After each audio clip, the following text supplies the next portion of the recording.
Bom dia, paz do Senhor Jesus. Hoje vamos meditar em 1 Tessalonicenses, capítulo 4, somente o versículo 13, que nos diz assim: Irmãos, não queremos que vocês ignorem a verdade a respeito dos que dormem, para que não fiquem tristes como os demais, que não têm esperança. Quantas pessoas vivendo sem esperança, quantas pessoas vivendo sem alegria, quantas pessoas preocupadas, angustiadas. E a palavra de hoje vem falar sobre nós esperarmos em Cristo, aguardarmos a sua vinda e termos um coração cheio de esperança. Muitas pessoas se preocupam em magoar, não magoar as pessoas, faltar, com as pessoas, mas a nossa única e verdadeira preocupação deveria ser em não falhar e magoar o Senhor. Todas as vezes que o Senhor ele vem falar sobre esperança, ele está dizendo sobre confiança. Confiança em quem? Nas pessoas? Não, confiança nele. Porque ele está preparando, uma grande ceia, as bodas do Cordeiro. O Senhor está trabalhando. Então, quando nós temos os nossos compromissos, nós buscamos os nossos interesses, quando nós já fazemos o cronograma da nossa vida, com os nossos planos, com os nossos projetos, não tem espaço para os projetos de Deus.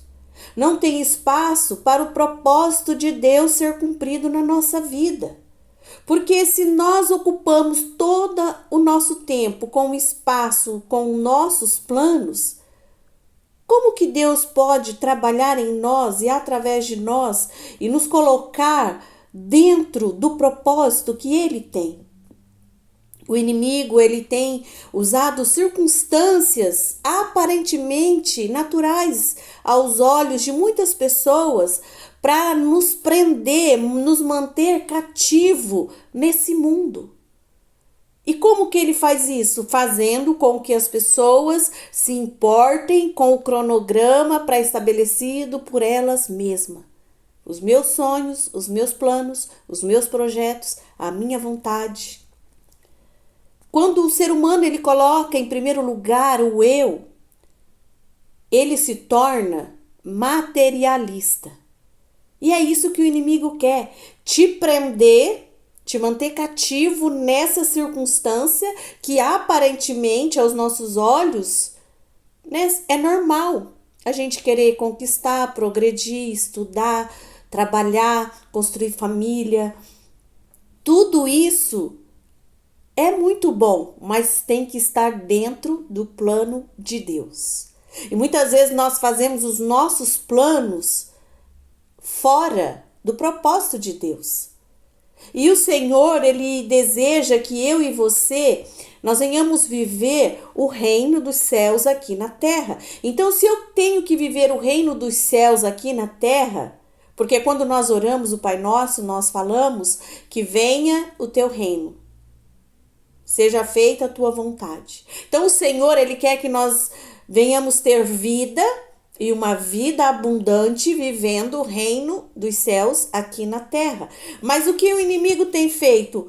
Tem aprisionado muitas pessoas em circunstâncias que aos olhos daquelas pessoas são natural, não tem problema nenhum. E essas pessoas estão deixando de viver o propósito de Deus.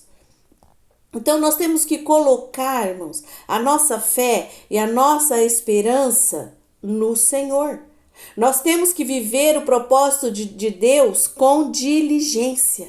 Nós temos que preparar o nosso corpo, alma e espírito para receber e viver a promessa. Então, nós temos que colocar de lado as nossas argumentações. Porque quando nós indagamos alguém a respeito do propósito de Deus na vida dela, ela sempre vem com argumentações. Então nós temos que colocar de lado a nossa argumentação carnal, nós temos que colocar de lado as nossas considerações, nós temos que colocar de lado a nossa estima pelas pessoas, porque muitas vezes nós não queremos desapontar as pessoas, mas desapontamos ao Senhor. Nós não temos esse cuidado, irmãos e irmãs, de não desapontar a Deus. Não, nós olhamos com a nossa ótica terrena e nós não queremos desapontar as pessoas, mas nós não nos preocupamos em desapontar ao Senhor. Então, todas as vezes que nós desapontamos ao Senhor, entristecemos ao Senhor, porque queremos agradar as pessoas, nós estamos, irmãos, com o nosso coração cheio, né, e baseado em fatos e suposições, né, aos nossos olhos que são corretas. Sabe por que nós desapontamos a Deus muitas vezes e preferimos agradar as pessoas? Porque nós não confiamos no Senhor. Quando nós aprendermos a confiar no Senhor, nós vamos saber que Ele jamais vai nos abandonar. O Senhor, Ele tem condições de prover, de proteger, de nos guiar, de cuidar, de estar conosco no dia em que não tem mais ninguém. Sabe aquele dia em que é só você e Deus? Não tem como você abrir o teu coração para o seu esposo, ou o esposo para a esposa, ou para os filhos, ou os filhos para os pais, ou para o amigo. Sabe aquele dia que é só você e Deus? Muitas vezes nós confiamos no Senhor tantas coisas e nós não conseguimos confiar que Ele está cuidando de nós durante os dias de solidão. Muitas vezes você está em família, você tem a sua família, você tem amigos, mas você tem dias de solidão. Todos nós passamos por isso. Dias de solidão. E nesses dias de solidão, Ele sempre vai estar conosco. Ele não nos abandona em nenhum momento. Ele nos encontra em qualquer situação. Ele é maravilhoso.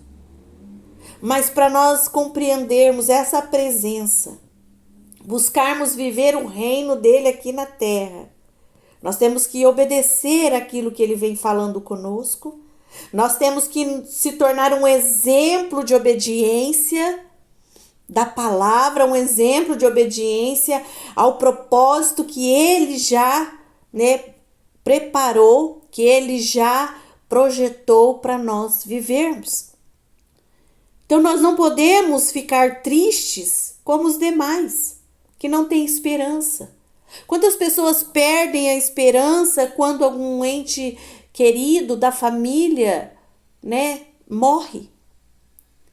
Perde a esperança de viver, acha que tudo está acabado. Mas aquele que está com o Senhor, ele tem a certeza de que Deus está no controle de tudo sempre. Não importa a circunstância. Deus, ele quer cumprir em você o propósito, o plano dele. Então abra o seu coração no dia de hoje e viva com esperança. Tenha esperança. Olhe para você nesta manhã e veja em que condições você se encontra.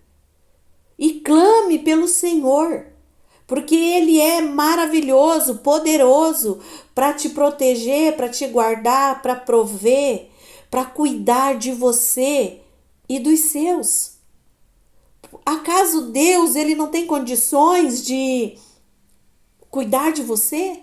De cuidar daqueles que você colocou nas mãos dele?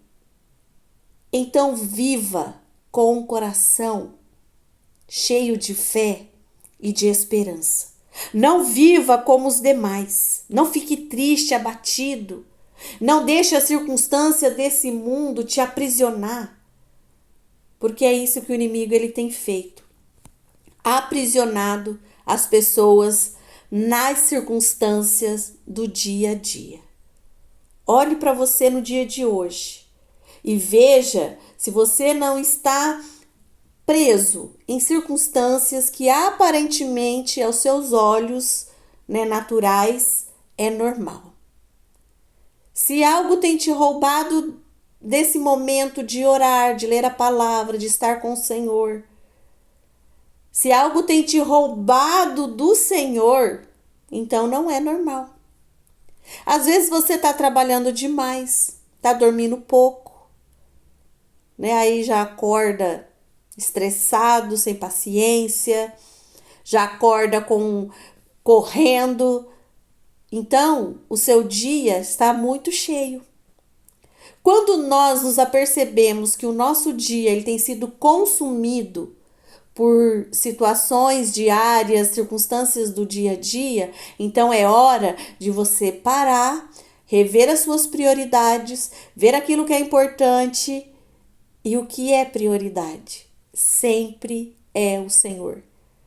É o que está lá em Mateus 6,33. Buscar em primeiro lugar o reino de Deus e a sua justiça, e as demais coisas vos serão acrescentadas. As demais coisas aqui, irmãos, é tudo que envolve a sua vida. Se você precisa organizar o seu dia, peça para o Senhor. Mas para que você consiga isso, você tem que priorizar Ele. O seu dia precisa começar com Ele, falando com Ele, estar na presença dEle. Porque aí Ele vai organizar o seu dia, aquilo que Ele quer que você faça naquele dia. Então coloque a sua esperança, a sua prioridade no Senhor, para que você viva com esperança. Para que você saiba que a vinda do Senhor, ela está próxima, que a mesa está sendo posta, que as boldas do Cordeiro está sendo preparado para nós, que o Senhor ele vai cumprir o plano dele de voltar buscar a sua igreja. E nós, como igreja do Senhor, será que estamos tão atarefados com a circunstância do dia a dia que não estamos percebendo que a vinda do Senhor está iminente? Vamos nos atentar e vamos viver para Ele. Vamos viver o reino dos céus aqui na terra. Amém? Que você tenha um dia maravilhoso e abençoado em nome de Jesus.